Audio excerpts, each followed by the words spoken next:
Good afternoon, and welcome to the Wednesday afternoon conference call with Trusts Unlimited.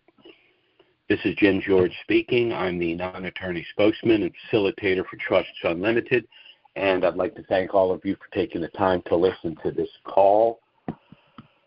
There's a lot to discuss. There's a lot going on.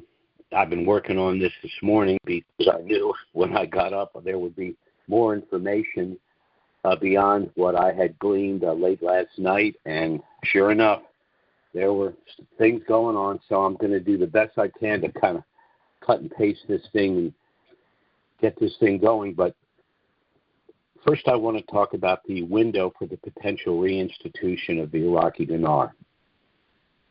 Based on everything that I'm reading, that I'm learning from other individuals, people that I know, people that I respect, people that are involved in international currency transactions, it looks to me that January of 2026 is the most likely date for the reinstitution of the Iraqi dinar, particularly based on the things going on in Iraq.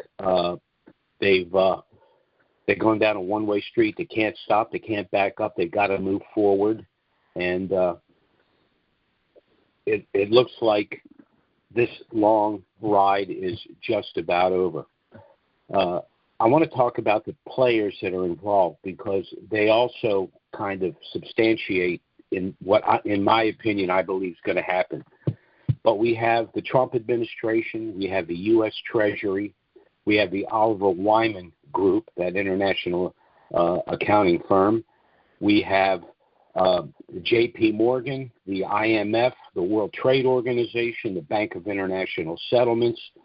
We have cooperation within Iraq, Prime Minister Soudani and President Kurdistan Barzani.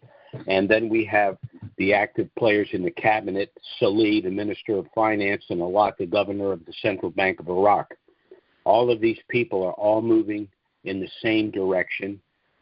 And all of the naysayers, particularly the pro-Iranian individuals, are completely and totally irrelevant. So they've pretty much cleared the field, and we're looking very, very good. Now, I want to go back and talk a little bit about Donald Trump because he's the maestro of all of this. He's the one, in my opinion, that's grabbed a lot of these individuals by the scruff of the neck. And he hasn't asked them, he's told them what's going to happen. As I said, the U.S. Treasury, Oliver Wyman are involved, but there's something else that Trump is using as leverage. In the past, I've discussed the use of an implementation of tariffs in the United States. Donald Trump keeps referring to a new golden age. But the age he's hearkening back to is the first golden age of America, an age roughly between 1880 and 1910, also referred to as the Gilded Age, when the United States became a wealthy superpower and gained a lot of wealth externally through tariffs as opposed to internally through an income tax. And the reinstitution of tariffs by the Trump administration has been for a number of reasons. First, the United States had a massive trade deficit, which was unacceptable. Wanted that taken care of. The second thing is the reestablishment of tariffs negates countries like China that artificially devalue their currency in order to corner global trade markets. But there's another implication here. And the institution of tariffs also will force countries in a program rate to understand why it would be to their best interest to reinstitute their currencies. And, of course, on that short list of countries are Iraq and Vietnam. Lastly, the other impediment in Iraq was the nonstop interference of the Iranians. Now, there are pro-Iranian officials in the parliament, but they're dwindling in numbers. And even though they're pro-Iranian, they still are Iraqi citizens. And if they want to keep their jobs and if they want to see their currency have genuine purchasing power, they're going to reinstitute the currency. And the other thing that Donald Trump did was eliminate Soleimani, the Iranian general that was creating all kinds of problems with his militias in Iraq, and the Iranian nuclear threat. And Trump eliminated that rather quickly and very impressively. So we've negated the artificial devaluation of China, and we've eliminated the internal interference of Iran. So everything's moving in the right direction. Now, the next thing we hear about is the CBI's deletion of the zeros. And then we get into complicated discussions about, is this a LOP or is this a redenomination? I'll get into all of that. But the question we must ask ourselves is, well, why did they have all of the zeros to begin with? Well, they had the provisional 3-0 currency in order to combat the hyperinflation the country was facing as the result of the Saddam Hussein administration and his abrupt removal from power. And the deletion of the zeros means that we are retiring. The Iraqis are going to be retiring the provisional 3-0 currency and replacing it with the new category small notes. Now, there are two groups of individuals that are going to be affected dramatically by this. First, there are the investors. I'm referring to international investors such as central banks of other countries, hedge funds, the large whale investors, and of course, us, the individuals, citizens of the United States and other countries that purchase the dinar in a program rate with the hope and the expectation that it would at some point in time reinstitute and we would reap a windfall profit from that. Well, we're on the threshold of this about to happen because everything going on in Iraq says to me that January next year, we're talking roughly 60 days, Iraq should be poised to reinstitute their currency. Now, there are the CBI operations going on to substantiate this as well. For example, the collection of the 3-0 notes. Now, this is kind of important. If the foreign central banks were not going to honor the 3-0 notes in terms of their exchange rate, why would it be necessary to collect those notes? So the CBI of Iraq and central banks around the world understand the value of the possession of those 3-0 notes. So again, the central banks, the hedge funds, and individual investors that purchased the 3-0 notes when the Iraqi dinar was in a program rate did so with the understanding that they'd be able to exchange them for full value, and that, in my opinion, is what's going to happen. Now, the citizens of Iraq are also looking at the new category small notes being released, the 1, the 5, the 10, and the fills. Now, the banks will be using primarily the 20s, the 50s, and the 100s, but there is an overlap between the citizen and the banks with the 20s and the 50s, although the situation with the 50 is questionable and a little problematic. But once again, why release the lower denoms if the Iraqi dinar is going to remain in a program rate? It makes absolutely no sense. The only reason to release the lower denoms is because there will be a new exchange rate, the Iraqi citizens will have purchasing power, and the smaller notes will have real value. Let's move a little bit now to the passage of the budget, which in my opinion is close. Now, of course, the infamous budget article 12-2C, the mysterious article that cloaks the new exchange rate. Now, from the budgets of 2023 through 2025 are going to be canceled when they pass the new budget for 2026.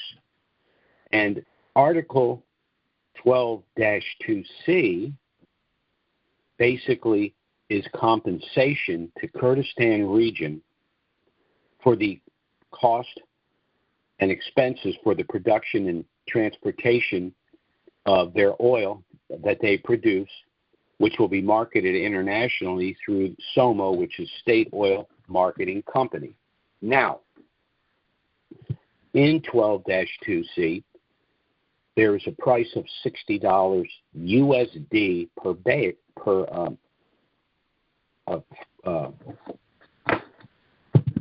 I've lost my words here. Anyway, there's $60 paid per barrel of oil. Now, the price of oil fluctuates, so this is a point of beginning. But it's an important point because 12-2C will also, once the Iraqi dinar reinstitutes, in other words, they're not saying we're going to pay Kurdistan 60 USD. What they're saying is we are going to pay you 60 USD in value. They'll be paid with the reinstitution in dinar. So the value of the dinar will be determined by how many dinar it will take to reimburse Kurdistan. So let's say, for example, that the Iraqi dinar reinstitutes, and pursuant to Article 12-2C of the 2026 budget,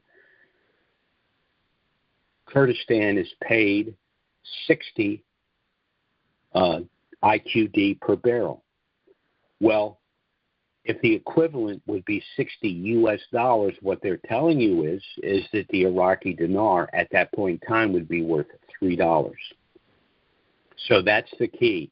When we know how much the government of Iraq is going to pay Kurdistan per barrel in IQD, extrapolating from $60 USD, we will know the value of the Iraqi dinar. And in my opinion, this is coming very, very soon.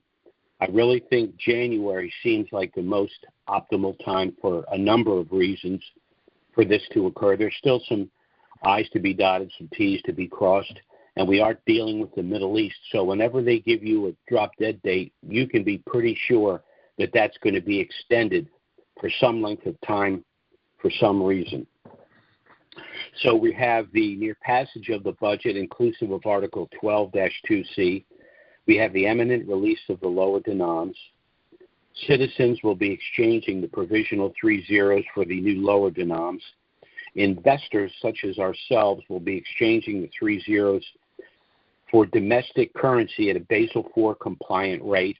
And I think a conservative estimate would be the Iraqi dinar will have a value of $3. When the Iraqi dinar went into a program rate, it went in when it was worth $3.22. Now you add to that close to 30 years of inflation and the basically complete overhaul of the nation of Iraq. And as I've discussed at length on many other calls, it can be argued that based on its known natural resources and now their ability to bring those resources to market, Iraq per square mile could arguably be the richest country in the world. And all of that contributes to its Basel IV compliant rate, and all of that contributes to what we will exchange our dinar for. And incidentally, some other currencies are looking good too. Not only are they talking about the Vietnamese dong, there's even talk now about the Indonesian rupiah, and I know a lot of our clients have dinar, dong, rupiah, and some other currencies as well. So for those of you that do have our trust package, it's going to be a very simple process for you. You're going to go to the bank, you're going to exchange your IQD and possibly other currencies for USD. The USD will then go into the master trust bank account that will be established that day at that bank. This is important for a number of reasons. Because when you purchase dinar and these other currencies, there was no tax implication. There wasn't a special reporting that had to be done. You simply purchased a foreign currency. But now you've gone to the bank and you're exchanging that currency for USD. at a windfall profit. Now, under ordinary circumstances, you'd be on the grid. But if you've established our trust, and if the exchanged USD at that bank goes directly into the master trust bank account, you're off the grid, because the benefits of this trust package exceed anything possible for any individual. That would also be the case for other things like revocable trusts, sub-S corporations, LLCs, and the like. Because if you've established our trust, you've preserved your privacy and your anonymity. Once again, you've exchanged the currency, but it doesn't go into a trust. It doesn't go, into an account in your name. It goes into a trust bank account, and you are the creator of that trust, and you are the beneficiary of that trust. So you've preserved your privacy and your anonymity. You're going to avoid personal IRS scrutiny because, once again, the transactions are occurring within the trust. Now, this is important because the IRS, generally speaking, likes to go after low-hanging fruit. They don't tend to pursue sophisticated trust packages with the understanding that you have sophisticated legal counsel, and so they just move on once again to the low-hanging fruit. So you've established that you've protected your privacy and your anonymity. You're going to avoid IRS scrutiny. A lot of individuals have also expressed a desire to give currencies to family and friends, but we routinely hear one of the problems with that is they're concerned that these individuals, for any number of reasons, are simply not going to be able to manage a substantial sum. Well, our trust package includes a gift subtrust, which means you can gift pre-RV currencies to the individuals that you wish. You'll avoid the federal gift tax by gifting pre-RV currencies, but this sub-trust within our package allows you complete control and management of that gift post-RV. So you've eliminated the concern and the worry that you're gifting to individuals that cannot handle the sum. The trust package will also allow you to avoid the cost and delay of probate and the federal estate tax. Probate would mean that the size of your estate, who your heirs are, would fully be disclosed. However, because the trust allows you to avoid probate, no one will know or have access to any of that information. The trust will also allow your heirs to avoid and bypass the federal estate tax. That is a tax that's assessed for your estate to be transferred to heirs. But because the assets remain in trust for you as the beneficiary during your life, and then for your heirs when you pass away, there is no transfer of the asset. It remains in the trust. Therefore, you've avoided the federal estate tax. The federal estate tax can be as much as 55% of your estate, in excess of $12 million. So establishing the trust will virtually allow you to transfer to your heirs 100 cents on the dollar. And in my view, there's no other way to do it. Then there's the asset protection aspects. Pre-RV, as the creator of the trust and the owner of the currencies, you're going to avoid the Uniform Fraudulent Transfer Act. Very simply, it means this. The currency, let's say you had 10 million dinar that you purchased for $10,000. You transfer the currencies to the trust. They reinstitute for $3. You do the exchange through the trust. Now you have 30 million in the trust. 30 million in the trust. Can you be sued for that amount? No. Why? Because the currencies were only worth 10,000 when you transferred them out of title. Post-RV, there's a benefit I like to refer to as liability stop loss.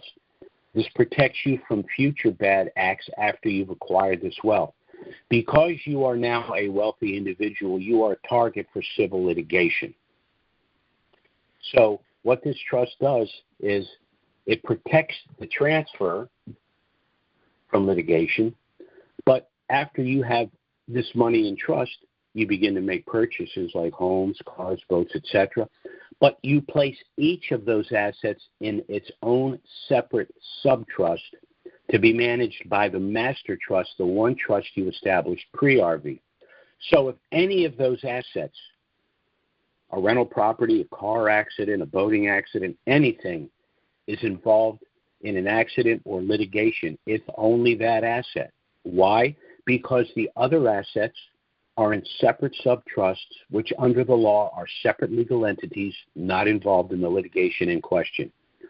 So this trust protects you personally, both pre- and post-RV. There are certain tax benefits, but it's rather sophisticated strategies that we would employ, and we'll be discussing those once the currency hits the Forex.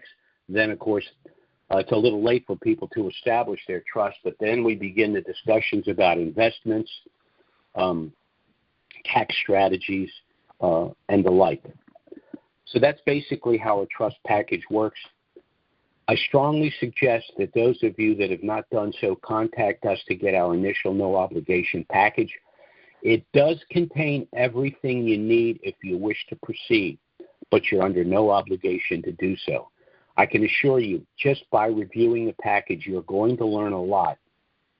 And I'm pretty sure that you're going to want to establish a trust, because by establishing the trust before you acquire the wealth, you're able to protect yourselves in ways that are simply impossible by attempting to establish trust post-RV. Unfortunately, that's what happens to most people, because it's after people inherit something or acquire wealth, however it's done, then they realize, well, gee, I need some financial help, and then they go establish these things. But again, if you're in a position to protect wealth that you anticipate, have not yet acquired, by transferring that to the trust prior to that acquisition of wealth, you're protected in ways you cannot be protected in any other way.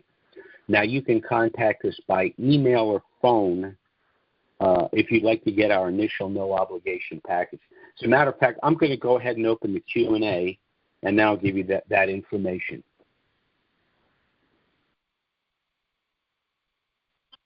Okay, now I'm waiting for any potential questions. Let me give you that contact information. You can contact us, again, by email or phone. Our email address is trusts with an S, unlimited, LLC at gmail.com. That's trusts with an S, unlimited, LLC at gmail.com. There's some firm out there that got wind of our firm, and so they created an email account and a lot of accounts. They just don't have the LLC. So, again, that's trusts with an S, unlimited, LLC at gmail.com. Not Yahoo, not anyone else, Gmail. Or our phone service, which is 307-274-4122. That's 307-274-4122.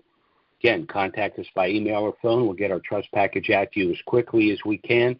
Time is running short. I strongly suggest that if you really want to protect your privacy and eliminate litigation, this is the one thing, as a matter of fact, the only thing you can do to guarantee those issues, and we'll help you in every way. You can review the package, contact us if you have any questions, and we'll walk you through everything. And I think you'll be very happy with the result, because once you know what you know and why you're doing this, you'll be glad that you, in fact, did this. So let's go ahead and go to our Q&A here. Our first caller is area code 347. That's 347. Go ahead. Yeah, okay. Now, with the upcoming Iraqi elections, now let's say if a new prime minister is elected, could they potentially stop the evaluation or delay the evaluation? Well, that theoretically could happen, and anything's possible. I can't deny that that's a possibility, but the reinstitution of the Iraqi dinar is gaining great momentum, both internally in the country, externally in the Middle East area, Europe, and certainly the United States and Donald Trump. So I don't think the Iraqi people are going to elect anyone that's going to be sketchy. about proceeding with the reinstitution of their currency. The citizens want their purchasing power. I doubt very seriously if they're going to entertain electing anybody that's going to defer this any longer, because, in my opinion, this can and should have been done a long time ago. Okay. All right? Okay, bye-bye. The other thing I'll mention about that, I can't really understate this. President Trump has his detractors. They don't like his style. He's kind of abrasive. He's a hit-you-over-the-head kind of guy, and I get that. But the guy gets things done. And the Iraqi dinar, along with some other currencies, are in his sights. The United States Treasury holds substantial amounts of these currencies. And the other thing that Trump is angling for, in my opinion, is an audit of the Federal Reserve. And the reason I think he wants to audit the Federal Reserve is, in my opinion, I think there's so much criminality involved, he will be able to shut it down altogether and go back to the system that we had prior to the creation of the Federal Reserve all the way back in 1913. And one of the pieces of the puzzle is an equal playing field with currencies, which is one reason why Donald Trump wants to see these currencies reinstituted at Basel IV compliant rates, but also because he knows that American citizens hold these currencies. That means that these American citizens are going to acquire a substantial amount of wealth, and that is going to be good for our economy as well. The United States economy right now is experiencing an incredible boom, and it's because of everything Trump's doing. And I think that the reinstitution of these currencies is a piece of the overall puzzle of what's going on. And remember, Trump's term is over in 3 years, but there's every reason to expect, based on the complete collapse of the left and the Democratic Party, that we'll be looking at 4, if not 8 years of J.D. Vance. I like to describe him as he's Trump with manners. So the United States is in a very, very good position. The Iraqi dinar, in terms of our government and our nation, is in a good position, and that's largely because American citizens, estimated 12 to 15 million, maybe more, have currencies. Imagine what would happen, and let's just use a conservative number of 10 million. Imagine if overnight 10 million Americans became multimillionaires. Well, that's enough to affect the economy in any number of ways. So the reinstitution of the dinar is not only good for the individual investors themselves, but it's good for the nations, the central banks, the hedge funds, all of the individuals that took a chance. And frankly, they've waited a lot longer than they thought they would have to wait. But there's the possibility that the Iraqi dinar could be worth substantially more than the $3.22 it was worth when it went into a program rate. The currency speculators I've talked with told me that they thought that about $4.85 made sense to them. They were extrapolating from Kuwait and some other factors, which I don't even understand, but they were looking at $4.85. There are people now saying north of $5, and of course we know what Shabibi was saying. Shabibi was saying double digit. I don't think anyone bought that, but at least he had a vision that the Iraqi dinar would be worth substantially more than $3.22. And I think that if the dinar hit $3.22 on the Forex today, it would be twice that within a week. So, we'll just have to wait and see.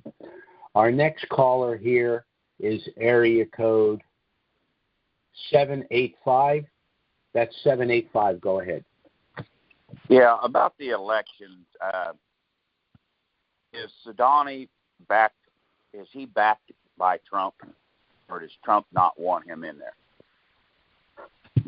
I almost think it doesn't matter. I don't think that Trump is thrilled with Soudani, but I do think that Soudani, in the end, will do what needs to be done he's been involved in a little bit of foot dragging. The situation in Iraq is so complicated.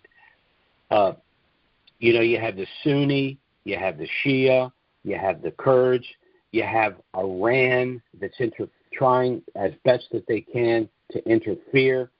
Then we have the globalists that are, the Western fiat currencies. I mean, this is when the Iraqi dinar flips, it's like a domino that's going to drop a lot of dominoes. A lot of things are going to change, and a lot of people are going to benefit from it, but a lot of people that have enriched themselves with the status quo aren't happy about this. It's possible that Soudani, for some unknown reason, is one of those people, but I just have the feeling that Trump's running the show. I really have this feeling that, he's ending wars. He's doing deals with China. He's doing deals with Japan. He's doing deals. He's doing deals with everyone. They walk in with a frown and they walk out with a smile. I don't know how the guy does it. I know he has his detractors, but at some point, you just got to look at reality. The guy's just killing it. And like I said, Iraq and Vietnam are in his sights. And those are the two preeminent currencies in a program rate that do not in any way reflect the wealth and the potential of those countries. And it's not Biden.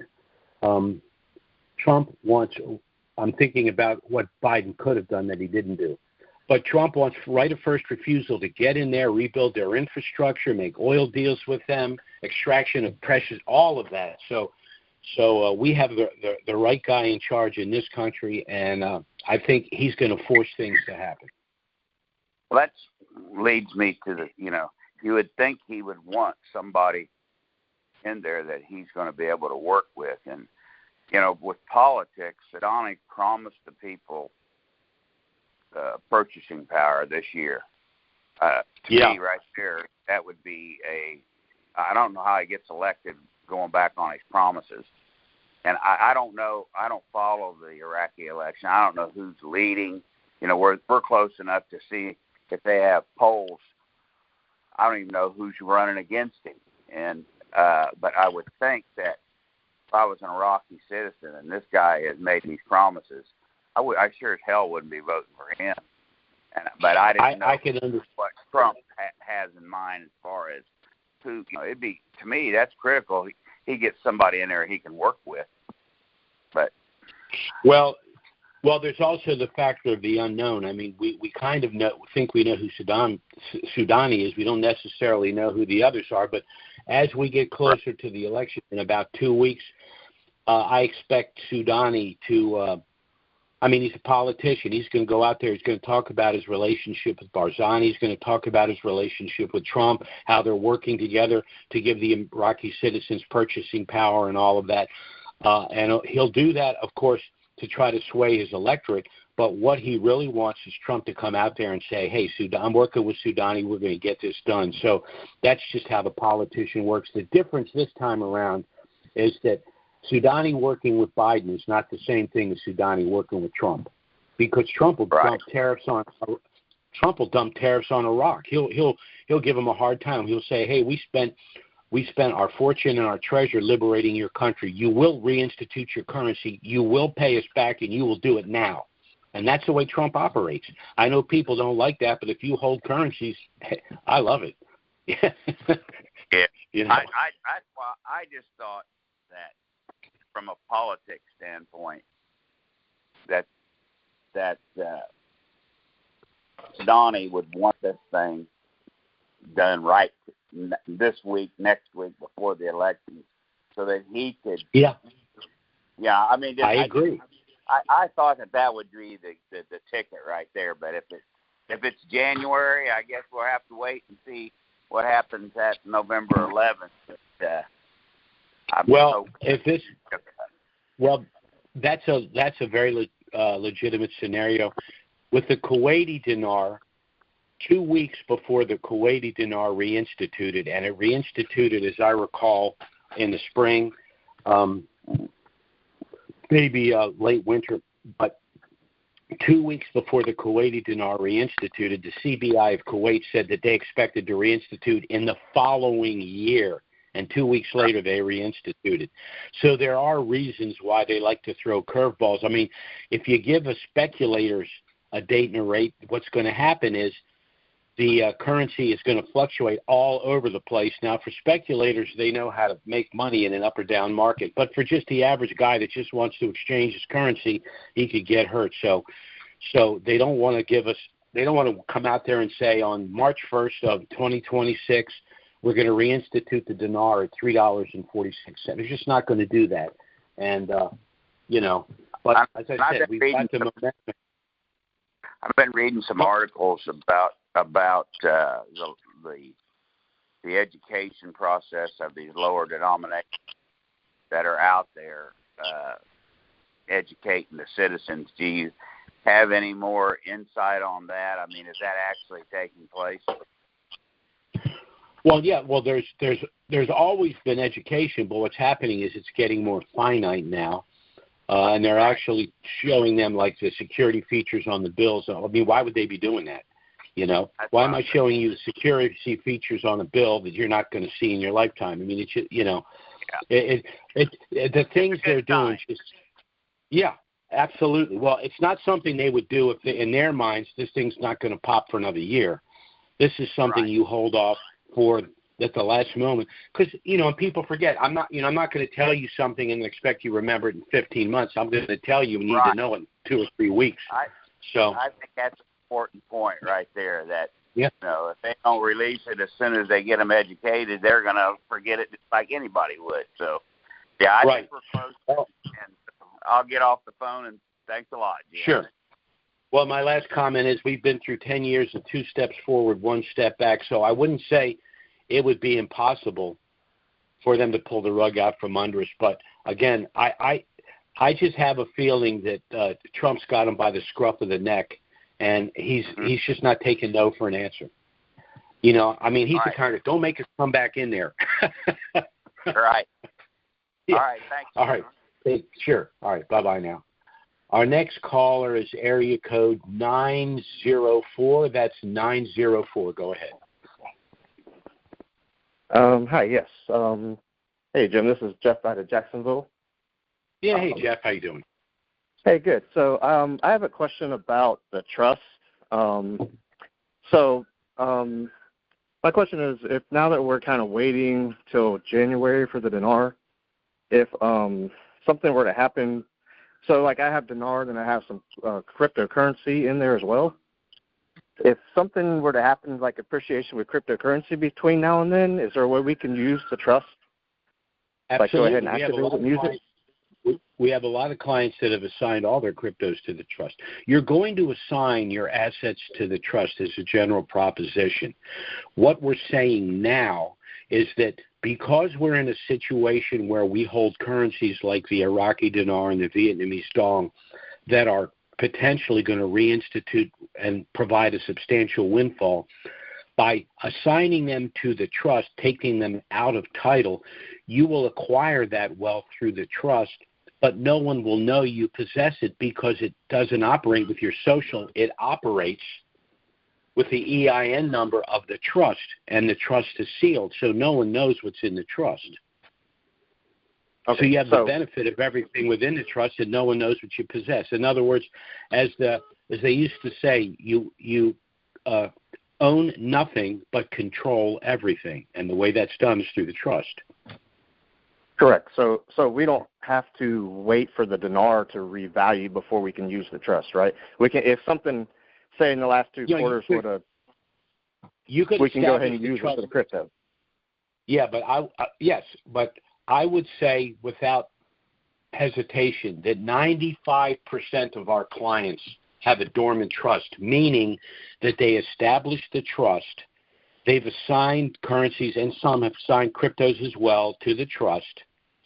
When the currencies reinstitute, they'll go to the bank, they'll do the exchange, the USD will go into the master trust bank account established that day at that bank, and then, now that they've acquired that wealth and it's in trust, they're going to move all of their other assets that they want to keep into the trust.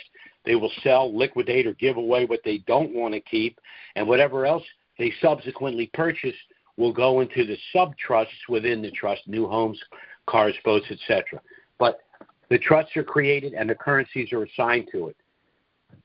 Okay, right. Okay, so my question is, I do already have a trust, and I already have assigned all my currencies to it and my cryptos. Okay. So my question, I guess, is if something were to price appreciate in the crypto side of it before the dinar, can I go ahead and activate and use my trust under the cryptos? You go to the bank. Yeah, absolutely. You could do that because it's the currencies. Theoretically, you could do that. The only reason you can't go to the bank right now and exchange your dinars because it hasn't reinstituted. But as soon as Correct. it does, then it makes sense to, So you see an increase in the value to crypto. If you want to transition to USD, or you could just go to the bank and do that. Okay. That's exactly what I was looking for. It's more complicated with cryptos because some of the banks are hard to deal with. But, as a matter of fact, a few years ago, some of the banks kept saying don't buy dinar, dong, or any of that stuff. I mean, we have one bank vice president that gets these flyers from on high saying, tell everyone that currencies are a scam. And he says all the vice presidents of the bank have dinar, but we're telling people it's a scam, Right. Well, the only reason I think they do that is if all of the employees of the bank have dinar and it revalues, what's going to happen? A lot of those employees are going to quit. Absolutely. Yeah. So the banks are. So you mean the banks are covering their assets? Well, that's what banks always do. That's nothing new, right? It is what it is. Yeah. The bank's the last place I go for investment counsel. I understood. All right. Take care. Okay, awesome. Well, all right, thank you. All right, bye-bye. Sure. Bye-bye now. Okay, our next caller is area code 509. That's 509. Go ahead. Hey, Jim. This is Art out in Washington State, the left coast, City of Spokane. Hey, Art, how are you doing, my friend? Doing well. Busy Hey, the thing that's interesting that I like to throw out there just for grins is that if you look at the rule of 72 in 2023, when we deployed there, boots on the ground in 2004 is when, just 2003 basically, when they went to the program rate. It was 322 prior to, and it's been just over 20 years. The rule of 22 or 72 says that things double every 10. So, couldn't you really say that it could possibly be as much as 1244? Well, now you're in Shabibi territory.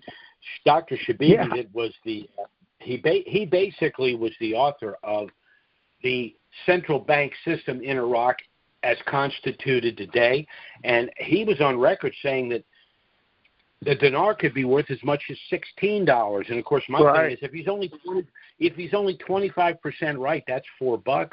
So but he certainly felt it was double digit. Now, and what else could happen is if the dinar went to the program rate at 322, I don't think it's outlandish to say that it could come back at $5 or more. Well, then you have velocity. People start buying the currency simply, like they buy stocks. It could go to a double digit before it drops back down. The Kuwaiti dinar went over $9 before it went back down to $3. So if the Kuwaiti dinar could get up to $9, why can't the Iraqi dinar go to $11? And when the Iraq is worth more. Their gross national product is greater, so it makes sense. Yeah, and of course, the really astute speculators, they didn't even know how to make money shorting the stocks and shorting the currency. I don't want to get into this esoteric things, but there's all kinds of strategies these people utilize. It works for them, but it doesn't work for Joe Lunchbox that bought 2 million or 3 million dinar, and he just wants to go to the bank and exchange them. As soon as it hits 3, and he doesn't want to play games. He doesn't want to wait to see if it goes up. He doesn't want to exchange a little of it. He doesn't understand the tax implications, so he just goes to the bank and says, I got 3 million dinar. Well, the bank gives him as little as they possibly could, and he's happy as hell because now he's a millionaire. Right. Right. You know? It's interesting you mentioned the previous caller was talking about the crypto, and that's dealing with Bitcoin, with XRP. So it's good. I'm glad you mentioned that because that tells me I need to go and incorporate that into the trust as well. Now, one question I have, in addition to that, is that, for example, my dad, I'd received from him a lot of coin, the coinage from early 1900s and even before that he had collected. Are you talking about gold and silver, numismatic coins? Coins, yeah, the Morgan silver dollars, Morgan silver, all these coins. And you can get there's an app that you can get, I think it's called CoinSnap, that takes a picture of it, and it'll tell you the range of how much that coin is worth. And there's some of these, right? Morgan silver dollars are worth several $100s. So, if you were to put those, how would you incorporate all the coin that you have into the trust? You couldn't put individual coins. But No. Yes, you could. What you would do is you would assign, for example, let's say you take those coins to a numismatist. You had them analyzed and valued based on their numismatic value, meaning what condition they were in, and you would just so let's say you had a certain collection. You could assign the collection in total to the trust. Right. Well, I mean, and you might, we have it. We have, I'm a guitar guy, and we have clients. Some of them are musicians, well-known musicians that have set up a sub-trust, and all of their guitars are in the sub-trust. So there are all kinds of things that you can assign to a trust of value, personal assets that can be done, and of course currencies, numismatic coins, collectible coins, stamp collections. All of those things can be assigned. If it's an asset you own, you can assign it to the trust. Yeah, what was the individual or company, whatever, that you'd take the coins to? What was that called again? Well, no, you go to a numismatist. Just Google numismatist. They buy and sell coins. As a matter of fact, one of the main things they do is individuals pass away. The family goes through his belongings and find out, oh my God, he has all of these coins. So they'll go to the numismatist. They'll get a price. If no one in the family wants to collect and keep them, they'll just sell them to the numismatist, or the numismatist might have a client that's interested, or you might have a coin collection and then you have one coin that's part of a series of coins that someone wants. You could get twice what it's worth. Now we're getting it off track a little bit here, but the whole collectible is a different area, Okay, how do you spell the numismatist? Is that like a pneumonia spelling beginning? Numismatist, numismatist. Okay. I'll be shocked if that's right, but I gave you the phonetic spelling. Well, I would have thought about PS, like as a pneumonia with the P. That'll get you so that's close. Good. I appreciate that. Okay. All right, brother. Okay. Thank you much. That's great. Sure. You have a great day. Keep on keeping on. You too. All right. Bye-bye. Blessings. Okay, our next caller is area code 443. That's 443. Go ahead. Hi, Jim. This is Gina from Maryland. Hey, Gina. How are you? I'm doing well, sir. I'm glad you're still here and pushing and bringing us across the finish line whenever we get there. Well, I hope to be here to at least exchange my currencies. I just wanted to first of all, I had a question, and then I just kind of had some information I wanted to share. And given the conversation around cryptocurrencies, I have a self-directed IRA that is cryptocurrency, and so that's a whole separate thing, right? But if I owned something like on an exchange via like Coinbase, or I had it on my own, I can't think of what the little device is called, but I'm not there yet. I'm not using those things. But is that what you're talking about? You would assign to the trust as something you own on a platform, or not something that you have, in other words, in an IRA? If you own something on a platform in title, you can transfer ownership to the trust. However, you do not want to put retirement plans, qualified retirement plans in the trust. That could be problematic. So let's say you had an IRA with $50,000 in it. That IRA should not go into the trust. That stays outside of the trust, because there are certain rules and regulations pertaining to that could conflict with the protections within the trust, and then we get into transfer of assets when someone passes away or they're disabled. So qualified assets you should keep out of the trust. Everything else, if you contacted us and said something you had in anything, antiques, anything, we can figure out a way to create a legal description of that asset or that group of assets to then assign to the trust. And your guidance would be to go ahead and do it now. Go ahead and bring it into that trust now, like not necessarily wait into this you trust. Don't have.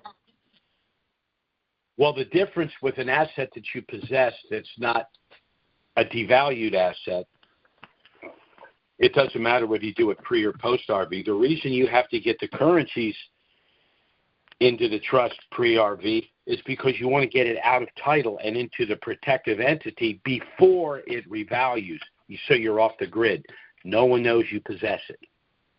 No one knows you have it. It's protected in trust. So you want to do it that way. Now, the trust will pay taxes on the gain just the way you would have paid taxes on the gain if you kept it. The difference is, if it's in title, everyone knows you possess it, and if they want to sue you, they can.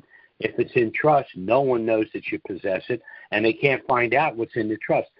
Why would I sue someone if I don't know they have anything of value? Right.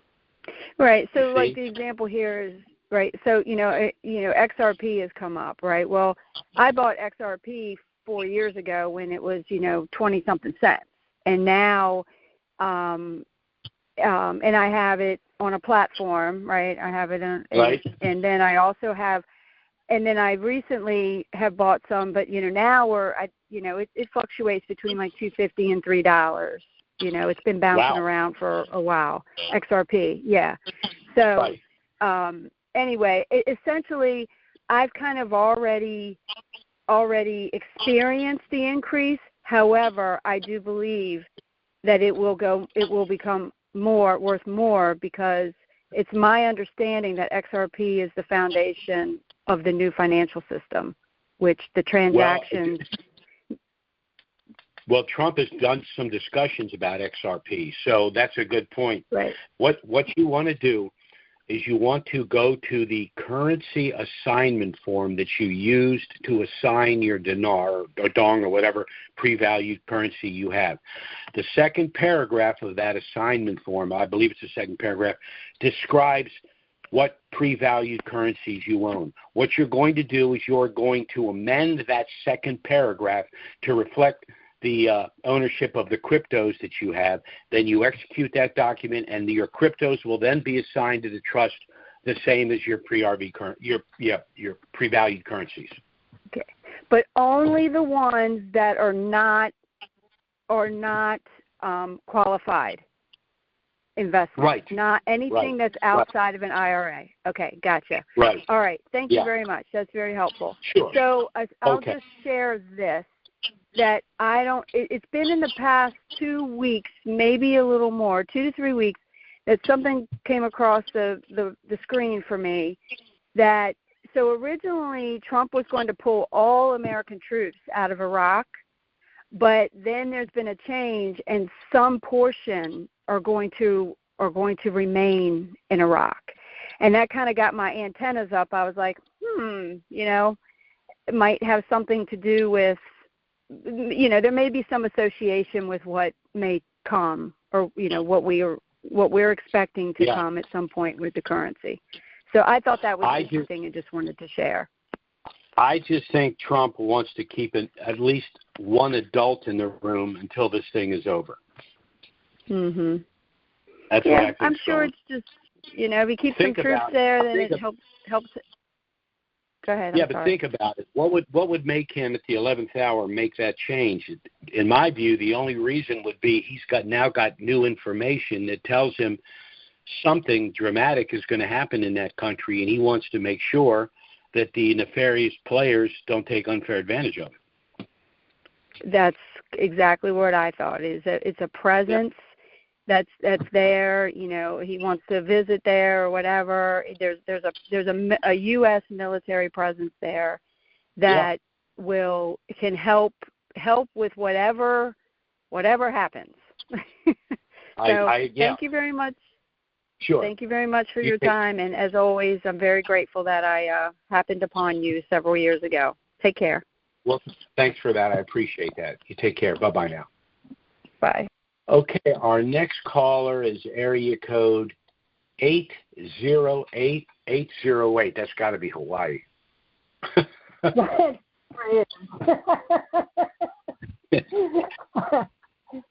wonder who this is. You need to cheer up. Hawaii. Okay. How are you doing? I'm doing good. I don't care about all that other stuff because it's going to happen when it happens, and I'm not driving myself nuts about it. My question is,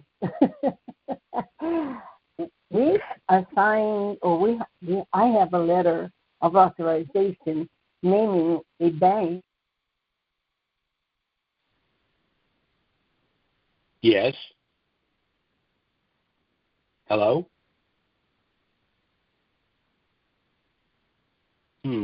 I think I've lost that call. Well, maybe she'll call back in. In the meantime, let's go to, let's see, who have I missed? Area code 301. That's 301. Go ahead. Hi, Jim. It's Larry in Maryland. Question for currently, we're in the government shutdown. Treasury's not operating normally. If the reevaluation were to happen with the shutdown going on, would that have any effect? Are we able to go to the bank and do everything? That won't be an issue? Okay. What I'm going to say now is just my opinion. Let's say that this nonsense with the Democrats continues with the shutdown and the currency reinstitutes. Scenario number one is the Democrats have currencies too. So they're going to want to go to the bank and exchange their currency. So that might convince them to start playing nice. It would be for the wrong reason, for a self-serving reason, but that could stop all of this. Scenario number two, Trump goes out there. If he has to, he declares martial law and says, look, we got serious business going on here. We're not going to play games with the Democrats because, they want to fund illegals' health care. So what I'm going to do, whether it's martial law or whatever other instruments he has at his disposal, he's going to make sure that that American citizens can go to the bank, exchange their currency, place the USD in there, and he's just not going to allow something of that magnitude to be set aside because of this food fight with the Democrats. It's just not going to happen, in my opinion. Okay, so just hang in there, let days go by and see what. Okay. Yeah. Okay. Thank you. Things as important as this cannot be kicked to the curb because of this ridiculous nonsense going on right now. And by the way, the poll numbers for the Democrats are in the toilet. So The only thing that, in my opinion, that explains what they're doing is their just visceral hatred for Trump, because it makes no sense. It doesn't help them in any way politically. So, and again, these people have currencies too. So, okay. So, well, it's not likely. We'll just hang in there, right? Yeah. We'll do what we got to do. All okay. Right, you take care. Thank you. All right. Thank you. Certainly. So that was our last call for this afternoon. Thanks so much for taking the time to listen to this call. I hope that it's been informative. But I hope that those of you listening today or at the replay that have not contacted us to get our initial no obligation package will do so. You'll learn a lot, even if you elect not to establish a trust, although the vast majority of individuals, once they get our initial package, they're in a hurry to get their trust set up, and for good reason. A caveat, time, this is the good news. In my opinion, time is really running short. And establishing a trust for most individuals is going to make a lot of difference in their life, especially transferring assets, not only during your lifetime to family and friends, but eventually when you pass this on generationally.